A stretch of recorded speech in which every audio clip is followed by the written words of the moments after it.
Dear students, এইখিনিতে মই তোমালোকক এডুকেয়াৰ আসাম ইউটিউব চেনেললৈ আকৌ এবাৰ স্বাগতম জনাইছোঁ। মই আজিৰ এই ভিডিঅ'টোত আসাম জাতীয় বিদ্যালয়ৰ ক্লাছ 6ৰ ইংৰাজী কিতাপৰ lesson 3 the merchant of Venice part 2 অসমীয়াত আলোচনা কৰিম। মই ইতিমধ্যে আগৰ দুটা পাৰ্ট অসমীয়াত আলোচনা কৰি আহিছোঁ আৰু কোৱেশ্যন আনচাৰবিলাকো আলোচনা কৰি আহিছোঁ, যি ভিডিঅ' দুটাৰ লিংক এই ভিডিঅ'টোৰ তলৰ ডেছক্ৰিপশ্যন বক্সত দিয়া আছে। যদি কোনোবাই দেখা নাই তেতিয়াহ'লে ডেছক্ৰিপশ্যন বক্সৰ লিংকত ক্লিক কৰি ভিডিঅ' দুটা চাই ল'ব পাৰিবা। দ্য মাৰ্চেণ্ট অফ ভেনিছ এখন পৃথিৱী বিখ্যাত ট্ৰেজিকমেডি, এখন নাটক, যিখন নাটক পৃথিৱী বিখ্যাত নাট্যকাৰ উইলিয়াম শ্বেক্সপিয়াৰে লিখিছে। এই নাটকখনত সুখৰ লগে লগে দুখৰো বৰ্ণনা কৰা হৈছে, যাৰ কাৰণে এইখনক ট্ৰেজিকমেডি বুলি কোৱা হয়। সেই নাটকখনৰ ওপৰত ভিত্তি কৰি সৰু এটা নাট্যাংশ আমাৰ কিতাপখনত সন্নিৱিষ্ট কৰিছে। আহা আমি চাওঁ নাটকখন কেনেদৰে বৰ্ণনা কৰিছে। চাম ছেলেক্টেড ষ্টুডেণ্টছ, কিছুমান নিৰ্বাচিত ছাত্ৰ ছাত্ৰী অফ ক্লাছ 6ৰ of Prudent Wisdom Academy. Prudent Wisdom Academy এখন স্কুলৰ নাম। এই প্ৰুডেণ্ট উইজডম একাডেমীৰ কিছুমান নিৰ্বাচিত ছাত্ৰ ছাত্ৰীয়ে প্লানিং পৰিকল্পনা কৰি আছে টু ষ্টেজ উপস্থাপন কৰিবলৈ এ ড্ৰামা, এখন নাটক ইন দেয়াৰ এনুৱেল ফাংচন, সিহঁতৰ বছৰেকীয়া অনুষ্ঠানত। দেয়াৰ ইংলিছ টিচাৰ, সিহঁতৰ ইংৰাজী শিক্ষক মিষ্টাৰ বৰা ডাঙৰীয়া হেজ প্ৰিপেয়াৰ্ড, প্ৰস্তুত কৰি উলিয়াইছে এ শ্বৰ্ট স্ক্ৰিপ্ট, এখন সংক্ষিপ্ত লিখনি on the basis of Shakespeare's the merchant of Venice. শ্বেক্সপিয়াৰৰ দ্য মাৰ্চেণ্ট অফ ভেনিছৰ ওপৰত এখন লিখনি লিখিছে। ফৰ দেম, সিহঁতৰ বাবে। Anurag, Pritam, Riha, Ashok and Mrinmoy are going to take part in the drama. Anurag, Pritam, Riha, Ashok আৰু মৃন্ময়ে এই নাটকখনত অংশগ্ৰহণ কৰিব। The teacher has asked Ritika, শিক্ষকজনে ঋতিকাক কৈছিল টু বি দ্য এংকৰ, নাটকখনৰ সূত্ৰধাৰ হ'বলৈ। অৰ্থাৎ নাটকখন উপস্থাপন কৰাৰ আগত যিখিনি কথা ক'ব লাগিব, যিখিনি বক্তৃতা দিব লাগিব, সেইখিনি ক'বলৈ ঋতিকাক শিক্ষকজনে কৈছিল। On the day of the annual function, annual ফাংচনৰ দিনাখন Ritika enters on the stage, ঋতিকাই ষ্টেজত প্ৰৱেশ কৰিছে। এতিয়া ঋতিকাই কৈছে, William Shakespeare one of the greatest dramatist of the world, William Shakespeare পৃথিৱীৰ এজন বিখ্যাত নাট্যকাৰ। হেড ৰিটেন, লিখিছে মেনি ৱৰ্ল্ড ফেমাছ ড্ৰামাছ, বহুতো পৃথিৱী বিখ্যাত নাটক। হি ৱাজ বৰ্ণ ইন 1564, তেওঁ 1564 চনত জন্মগ্ৰহণ কৰিছিল। এণ্ড ডাইড, আৰু মৃত্যুবৰণ হৈছিল তেওঁৰ ইন 1616 চনত। Now we are going two perform, এতিয়া আমি উপস্থাপন কৰিবলৈ বা মঞ্চস্থ কৰিবলৈ গৈ আছোঁ এ শ্বৰ্ট ড্ৰামা, এখন সংক্ষিপ্ত নাটক। হুইচ ইজ প্ৰিপেয়াৰ্ড, যিটো প্ৰস্তুত কৰা হৈছে বাই আৱাৰ ৰেছপেক্টেড, আমাৰ সন্মানীয় বৰা ছাৰৰ দ্বাৰা। On the basis of Shakespeare's world famous tragicomedy, শ্বেক্সপিয়াৰৰ পৃথিৱী বিখ্যাত ট্ৰেজিকমেডি, সুখ দুখৰ নাটক দ্য মাৰ্চেণ্ট অফ ভেনিছৰ ওপৰত। ইয়াৰ আৰ দ্য কেৰেক্টাৰ্ছ, ইয়াত চৰিত্ৰবিলাক এতিয়া ষ্টেজত সোমাব। As soon as Ritika announces the names, লগে লগে ঋতিকাই নামবিলাক গাই দিছে। দ্য কেৰেক্টাৰ্ছ, চৰিত্ৰবিলাক ইণ্টাৰ্ছ ওৱান আফটাৰ এনাডাৰ, এজনৰ পিছত এজন ষ্টেজত প্ৰৱেশ কৰিছে। অৰ্থাৎ যিসকলে নাটকখনত অভিনয় কৰিব সিহঁতে ষ্টেজত এজনৰ পিছত এজন প্ৰৱেশ কৰিছে। ঋতিকাই কৈছে here is Anurag as Antonio', অনুৰাগে এণ্টনিঅ'ৰ চৰিত্ৰত অংশগ্ৰহণ কৰিব। Antonio' is one of the richest merchant of Venice, আৰু এণ্টনিঅ' আছিল ইটালীৰ ভেনিছ চহৰৰ এজন বিখ্যাত ব্যৱসায়ী। হি ইজ এন ইনফ্লুৱেঞ্চিয়েল, তেওঁ এজন প্ৰভাৱশালী and powerful noble of Venice, ক্ষমতাশালী মহান ব্যক্তি আছিল ভেনিছ চহৰৰ। হিজ কাইণ্ড, তেওঁ আছিল দয়ালু, জেনেৰাছ, উদাৰ, অনেষ্ট, সৎ, and is loved by all the people who know him, আৰু তেওঁক জনা সকলো মানুহে তেওঁক ভাল পাইছিল। Here is Pritam as Bassanio', বেচেনিঅ'ৰ চৰিত্ৰত অভিনয় কৰিব প্ৰীতমে। Bassanio' is a bosom friend of Antonio', Bassanio' আছিল এণ্টনিঅ'ৰ অন্তৰংগ বন্ধু। He has made a beautiful and rich lady named Portia, তেওঁ এজন ধুনীয়া আৰু ধনী ছোৱালী লগ পাইছিল যাৰ নাম আছিল পৰ্চিয়া। হি ৱান্টছ টু মেৰি হাৰ, তেওঁ তাইক বিয়া পাতিব খুজিছিল। But he does not have money, কিন্তু তেওঁৰ পইচা নাছিল টু গ' টু বেলমণ্টলৈ যাবলৈ, য'ত ছোৱালীজনীৰ ঘৰ আছিল। এণ্ড মিট হাৰ, আৰু তাইৰ লগত লগ পাবলৈ তেওঁৰ হাতত টকা নাছিল অৰ্থাৎ বেছনিয়ৰ হাতত বেলমণ্ট লৈ গৈ পৰ্চিয়াক লগ কৰিবলৈ হাতত টকা পইচা নাছিল so he asked Antonio for money যাৰ কাৰণে তেওঁ এণ্টনিঅৰ পৰা পইচা বা টকা বিচাৰিছিল হিয়াৰ ইজ অশোক এজ শাইলকৰ চৰিত্ৰত অংশগ্ৰহণ কৰিব অশোকে Shylock is a Jew Shylock আছিল এজন ইহুদী এণ্ড এ মানি লেণ্ডাৰ আৰু এজন সুদত মানি বা পইচা ধাৰ দিওঁতা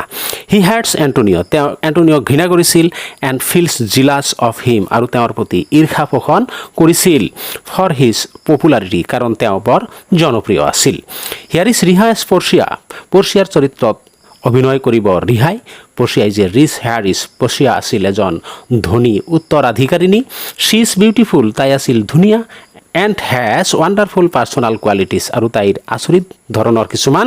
ব্যক্তিগত গুণাগুণ আছিল ফৰ দিছ এইকাৰণে মেনি চুইটৰ্ছ বহুত দৰাই অৰ্থাৎ বিয়া কৰিব বিচৰা ল'ৰাবিলাকে from different corners of the world পৃথিৱীৰ বিভিন্ন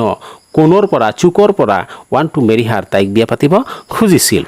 হিয়াৰ ইজ মৃন্ময় এজ দ্য মৃন্ময়ে ডিউক বা বিচাৰপতিৰ চৰিত্ৰত অংশগ্ৰহণ কৰিব the duke of Venice presides as জাজ ভেনিছ চহৰৰ ডিউকজনে জাজৰ চৰিত্ৰত সভাপতিত্ব কৰিব অভাৰ দ্য কোৰ্টত প্ৰচিডিং ইন দ্য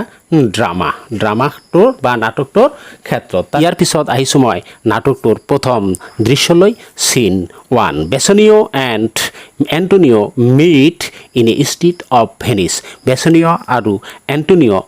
ভেনিছৰ এখন ৰাস্তাত সিহঁতে লগালগ হৈছে লগ পাইছে এজনে আনজনক তাৰপিছত বেছনিঅই কি কৈছে আৰম্ভ কৰিছোঁ আমি বেছনিঅ অ' ডিয়াৰ এণ্টনিঅ হেৰা মৰমৰ এণ্টনিঅ মাই বজম ফ্ৰেণ্ড মোৰ অন্তৰংগ বন্ধু আই নিড ইউৰ হেল্প মই তোমাৰ সহায়ৰ প্ৰয়োজন এণ্টনিঅ অ' মাই ফ্ৰেণ্ড হেৰা মোৰ বন্ধু tell me what I can do for you কোৱা মই তোমাক কি কৰিব পাৰোঁ বেছনিঅ কৈছে এতিয়া আই লাভ পৰ্চিয়া মই পৰ্চিয়াক ভাল পাওঁ এ ৰিচ এজনী ধনী এণ্ড বিউটিফুল লেডি আৰু সুন্দৰী ছোৱালী আই ৱান্ট টু মেৰি হাৰ মই তাইক বিয়া পাতিব খুজিছোঁ চ' আই নিড মানি ফ্ৰম ইউ যাৰ কাৰণে তোমাৰ পৰা মোক টকা লাগে টু গ' টু বেলমণ্টলৈ যাবলৈ এণ্টনিঅ কৈছে ডণ্ট ৱৰি দুখ নকৰিবা আই উইল হেল্প ইউ মই তোমাক সহায় কৰিম আই ডণ্ট হেভ ৰেডি মানি নাও মোৰ হাতত বৰ্তমান পইচা নাই চ' আই উইল বৰ' মানি ফ্ৰম শাইলক যাৰ কাৰণে মই শাইলকৰ পৰা টকা ধাৰে ল'ম চিন 2 লৈ আহিছোঁ চিন 2ত আমি দেখা পাম শাইলকৰ ঘৰত এণ্টনিঅ আৰু বেছনিঅ টকা ধাৰ ল'বলৈ গৈছে সিহঁতে তাত কি কথা পাতিব আমি এই দৃশ্যত দেখা পাম শাইলক অ' এণ্টনিঅ অ' বেছনিঅ হেৰা Antonio Bassanio what do you want তোমালোকে কি বিচৰা এণ্টনিঅ কৈছে আই নিড মানি মোক টকা লাগে 3000 ডিউকেটছ 3000 টকা লাগে এই ডিউকেট মানি কোৱা হয় ইউৰোপীয়ান বহুত দেশত টকাক ডিউকেট বুলি কোৱা হয় শাইলক তাৰপিছত শাইলকে উত্তৰ দিছে আই গিভ মানি ফৰ ইণ্টাৰেষ্ট মই সুদত টকা ধাৰে দিওঁ বাট ইন ইউৰ কেছ কিন্তু তোমাৰ ক্ষেত্ৰত I will not take any interest কোনো সুদ নল'ম if you fail to return the money within 3 months যদি তুমি 3 মাহৰ ভিতৰত টকাখিনি উভতাই দিব নোৱাৰা আই উইল কাট অফ মই কাটি ল'ম এণ্ড টেক এৱে আৰু আঁতৰাই ল'ম a pound of flesh 1 pound মংহ from any part of your body তোমাৰ শৰীৰৰ যিকোনো অংশৰ পৰা অৰ্থাৎ তুমি যদি 3 মাহৰ ভিতৰত টকাখিনি উভতাই দিব নোৱাৰা তেতিয়াহ'লে মই তোমাৰ শৰীৰৰ যিকোনো অংশৰ পৰা 1 পাউণ্ড মংহ কাটি ল'ম you will have to sign such a bond তুমি তেনেকুৱা এখন চুক্তিত স্বাক্ষৰ কৰিব লাগিব বেছনিঅ কৈছে ডণ্ট ৱৰি চিন্তা নকৰিবা মাই শ্বিপ উইল ৰিটাৰ্ণ চুন মোৰ জাহাজবোৰ অতি সোনকালে উভতি আহিব then I can return the money তেতিয়া মই টকা উভতাই দিব পাৰিম তাৰপিছত আহিছোঁ আমি চিন 3 দৃশ্যাংশ 3 লৈ এই দৃশ্যত শাইলকে এণ্টনিঅৰ শৰীৰৰ পৰা মংহ কাটি ল'বলৈ অনুমতি বিচাৰি আদালতত আবেদন কৰিছে আৰু আদালতত কি বিচাৰ কেনেকৈ হয় এই বিষয়ে আমি এই দৃশ্যত পঢ়িবলৈ পাম আহাচোন চাওঁ বিচাৰটো কেনেকৈ হয় প্লেইণ্টিফ শাইলক বাদী অৰ্থাৎ যিজনে কেছ কৰিছে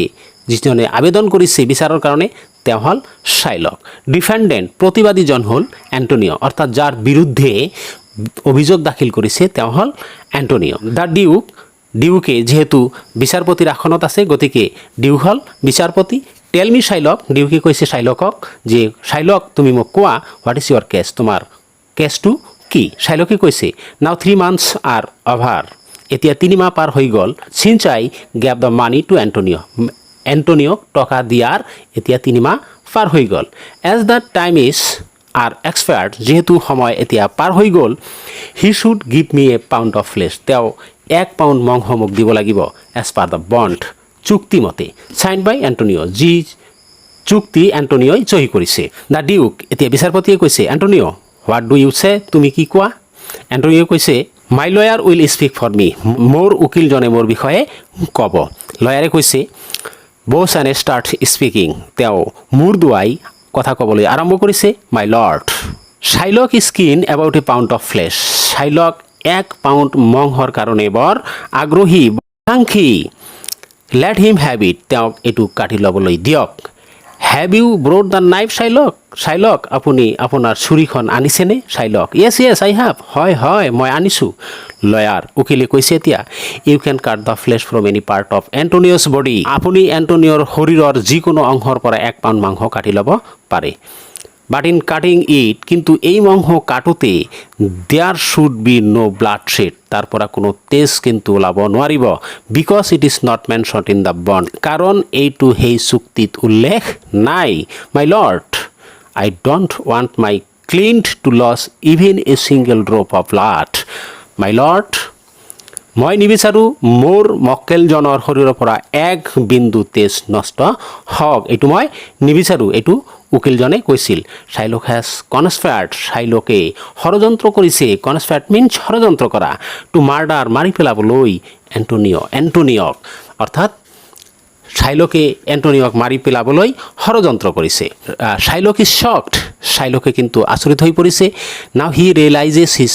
ফলিত এতিয়া তেওঁৰ মূৰ্খামি বা বুৰ্বকামি তেওঁ অনুধাৱন কৰিছে এভৰিবডি প্ৰেইজেছ প্ৰতিজনে প্ৰশংসা কৰিছে the young and intelligent lawyer এই যুৱক আৰু বুদ্ধিমান লয়াৰজনক বা উকিলজনক when the lawyer puts off his coat যেতিয়া উকিলজনে তেওঁৰ কোটটো খুলিছে and removes the muscles all the people present in the court exclaimed in surprise কোৰ্টত থকা সকলো মানুহেই আচৰিত হৈ পৰিছে because the lawyer is actually সেই উকিলজন প্ৰকৃততে পৰ্চিয়া ইন ডিছগাইজ ছদ্মবেশত আছিল পৰ্চিয়া অৰ্থাৎ পৰ্চিয়া আছিল এণ্টনিঅ'ৰ উকিল পৰ্চিয়াই উকিল সাজি এণ্টনিঅ'ৰ ওকালতি কৰিছিল লাষ্টলৈ আহিছোঁ দ্য ডিউক বিচাৰপতিয়ে এতিয়া ৰায়দান কৰিব it is the judgment time এতিয়া ৰায়দানৰ সময় দ্য কনস্পাইৰেঞ্চি ষড়যন্ত্ৰ ইজ অবভিয়াছ স্পষ্ট that Shylock has plan to murder Antonio কি স্পষ্ট শাইলকে এণ্টনিঅক মাৰ্ডাৰ বা হত্যা কৰিবলৈ ষড়যন্ত্ৰ কৰিছিল এই কথাটো স্পষ্ট বুলি ডিউক বা বিচাৰপতিয়ে কৈছে Shylock I order you to apologize Shylock মই তোমাক ক্ষমা খুজিবলৈ ৰায়দান কৰিছোঁ মোৰ'ভাৰ তাৰোপৰি you must give half of your property to the government তুমি তোমাৰ আধা সম্পত্তি চৰকাৰক দি দিব লাগিব and the other half to Antonio as a punishment আৰু আধা সম্পত্তি তুমি এণ্টনিঅক শাস্তি স্বৰূপে দিব লাগিব Shylock walk off in shame শাইলকে লাজত তাৰ পৰা খোজকাঢ়ি আঁতৰি গৈছিল Antonio Bassanio and পৰ্চিয়া are in joyful mood Antonio Bassanio আৰু পৰ্চিয়াই তাত আনন্দিত হৈছিল মৰমৰ ছাত্ৰ ছাত্ৰীসকল এই ধুনীয়া নাটকখন খুবেই ধুনীয়া তোমালোকে ডাউনলোড হ'লে নিশ্চয় নাটকখন বিস্তাৰিতভাৱে পঢ়িবলৈ চেষ্টা কৰিবা আজিৰ এই ভিডিঅ'ত এই নাটকখনৰ বিষয়ে আলোচনা ইমানখিনিয়েই যদি তোমালোকৰ ভিডিঅ'টো ভাল লাগিছে তেতিয়াহ'লে ভিডিঅ'টোত এটা লাইক কৰি দিবা আৰু যদি তুমি এই চেনেলত নতুন আৰু চেনেলটো এতিয়ালৈকে ছাবস্ক্ৰাইব কৰা নাই তেতিয়াহ'লে চেনেলটো ছাবস্ক্ৰাইব কৰি নটিফিকেশ্যন বেল আইকনটো প্ৰেছ কৰি দিবা যাতে ভিডিঅ' এটা এৰি দিয়াৰ লগে লগে তোমাৰ ওচৰত নটিফিকেশ্যন গৈ পায় আৰু ভিডিঅ'টো তুমি লগে লগে পাই যোৱা ধন্যবাদ জয় আই অসম